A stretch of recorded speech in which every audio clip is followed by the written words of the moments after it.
So, Congressman, you've been through all of this before. You saw it back then. You saw what happened now. And what's your take on it? Are we doing too much? Are we overhyping this? Meaning all of us, the media and the government. Yes, they are. It's overblown, grossly so. And I just wish people would back off a little bit, stop and think for a minute, and not panic people. There's too much hysteria in the country, and so far there hasn't been that great a danger. So the sooner we get calmer, the better I'll feel. So take us through it. It was back then, 1976, I believe. You were a freshman congressman. Take us through what happened. The same sort of thing, swine flu. People were concerned about it. Talk to me about it. In 1976, I was sworn in a special election, and I obviously was very new to the situation. It was at that time that Ford was running against Reagan, and it was a tight race, and it was politicized, and the flu came in, and it was a big deal.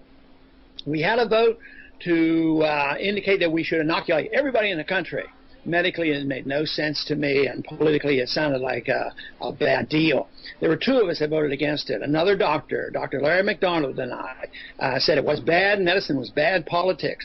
And it turned out that that was pretty perceptive, because we only had one person die from the flu, and that might have been from other reasons. 25 people died from the inoculations, and then the whole program had to be suspended because a lot of people got deathly ill from the inoculations.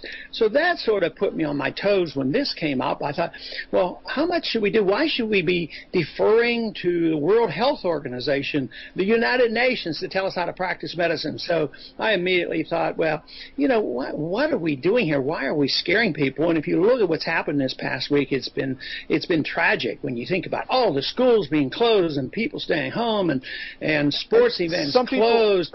Some people are saying it's CYA on the part of our government because they don't want a Katrina-like response to this, just in case it does get worse. Do you agree with that? Oh, yeah, it's politics at its worst. And I think about it in medicine. Think of all the things we as physicians do in medicine, because we're always terrified. Medicine, you practice by terror, because you're always worrying about Monday morning, the attorney might get you. And what didn't you do? Yeah. The politician acts the same way. The politician acts, oh, if we didn't do it. And there is actually 25 people who died from the flu. You know, last year, 32,000 people died from the flu, and probably 650 people died from tuberculosis. So, Congressman, there's all these problems that people just totally ignore, and this gets so hyped, it's sort of discouraging. Well, then what should we be doing? And what, if you were in charge, what would you do? I would probably do a lot less and just think about it and see if there's any need to do anything at all. This idea that government has to come to the rescue, I think it's more or less a reflection that we have too many people in government that like the idea that they have to justify their existence. So whether it's in foreign policy, scare the people to death, great fear, and then you can do what you want. If there's an economic crisis, scare the people to death, and then you can socialize the economy. In medicine, scare the people to death, and then you'll say, oh, only the government can take care of us. So I think a lot of that is happening, and we're on the move to socialize medicine. So we're scaring the people and saying the only people that can save us will be the government. What's your response? What have people said to you since you made this video and you came out and said, hey, you know what, tamp this down a little bit. Come on, let's stand back and don't be so crazy about this. What have people said to you?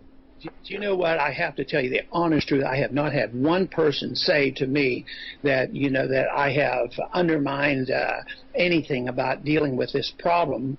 Everybody comes out, you know, that's exactly what I thought. It's about time somebody said it. It is just an attempt for government to scare the people. I'm sure there are a lot of people out there that might disagree. Right. And I don't downplay the seriousness.